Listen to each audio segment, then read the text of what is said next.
Okay, this video is going to be on the North Star truck roof repair. And what I had was at this corner, rear corner, this torsion bar, the company that made this system, this lift system, is no longer in business. I believe it's called a Heco lift system. But anyway, it's not a, you can buy a few parts for it, but they don't make them anymore. My system functioned until it actually went through the roof, this bracket here. When the wood rotted, the bracket twisted and came up through the roof on this side right here.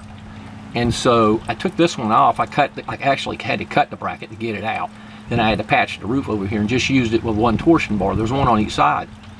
Well, finally this year, this one did the same thing. This one over on this other side, where the bathroom is, went through the roof. The wood rotted. So I decided to go ahead and replace all the wood.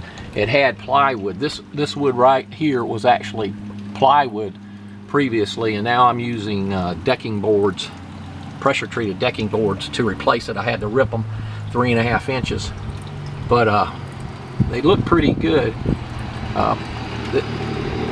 What happened was the water collected into this channel, and the channel right here collected in there and wicked up into the wood and rotted. So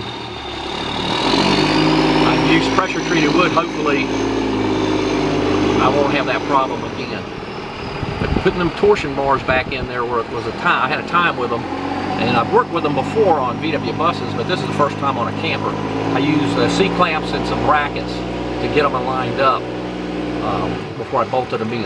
Anyway, anybody making this repair, you know, consider using the C-clamps and some little piece of aluminum is what I did, and it worked real well. But you have to be very careful because there's a lot of pressure there. All right, good luck, guys.